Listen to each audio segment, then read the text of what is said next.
যার ডাকে এই দেশ স্বাধীন হয়েছে। আমাদের শহীদ রাষ্ট্রপতি জিয়াউর রহমান সাহেব যদি আজকে স্বাধীনতার ঘোষণা না দিত, তাহলে আমরা আপনারা যারা আছেন, আপনারা এই দেশকে স্বাধীনের জন্য ঝাঁপিয়ে পড়তেন না। আজকে ওনার ডাকে এই দেশকে স্বাধীন হয়েছে, ওনার ডাকে আপনারা জীবন দিয়ে আপনারা এই দেশকে স্বাধীন করে নিয়ে আসছেন। মুক্তিযোদ্ধারা আমি বলবো যে সর্বশ্রেষ্ঠ সন্তান ওনারা, কিন্তু আপনাদের মধ্যে যেটা আমার এক চাচা বলে গেছেন যে 2014 সালের 6 ডিসেম্বর যেইভাবে করে যারা মুক্তিযুদ্ধের নাম ভাঙিয়ে বিভিন্ন ভাতা খেতে চেয়েছে, বিভিন্ন সুযোগ সুবিধা নিতে চেয়েছে, এই ধরনের কিছু লোকের নাম ঢুকিয়ে তারা আজকে বাংলাদেশের মুক্তিযুদ্ধকে কলঙ্কিত করেছিল। আজকে আমরা অনেকে জানতে পারি না, যার নামের পিছনে বীর মুক্তিযোদ্ধা লাগানো থাকে, যার নামের পিছনে হাজার হাজার স্লোগান দেই আমরা, কিন্তু আমরা জানি না সে কোন জায়গা থেকে যুদ্ধ করেছে, আমরা জানি না সে কোথায় কার সাথে মুক্তিযুদ্ধ করেছে। তাহলে আমি বলবো কিভাবে, যদি রূপগঞ্জের মানুষরাই যদি বলতে না পারে যে কার সাথে মুক্তিযুদ্ধ করেছে, তাহলে আমরা তাদের সন্তান হয়ে আমরা কিভাবে জানবো যে উনি কোথা থেকে মুক্তিযুদ্ধ হয়েছে?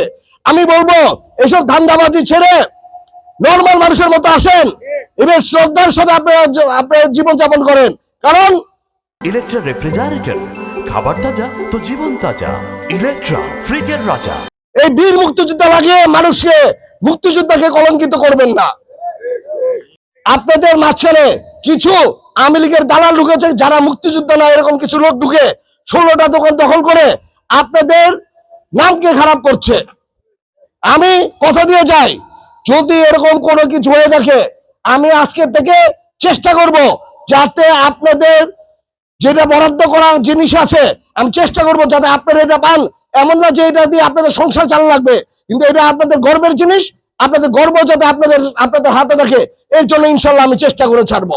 আর আমি মুক্তিযোদ্ধার সন্তানদের কথা বলে যাই কিছু, আপনারা চলার পথে যদি মনে করেন কোথাও চাকরি লাগবে, কোথাও কোনো সহযোগিতা লাগবে, আমি বিএনপি পরিবার থেকে কথা দিয়ে যাই যে আমরা বিএনপি পরিবার আপনাদের সাথে থাকবো, থেকে চেষ্টা করব আপনাদের যেখানে চাকরির দরকার, যেখানে যা কিছু দরকার, আমরা আমাদের সন্তানকে যত না আদর করব, তার চেয়ে বেশি আমরা চেষ্টা করবো একটা মুক্তিযোদ্ধার সন্তানকে ওই জায়গায় নিয়ে যাওয়ার জন্য।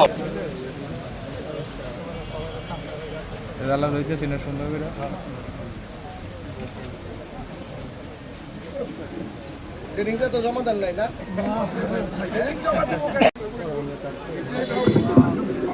হ্যালো,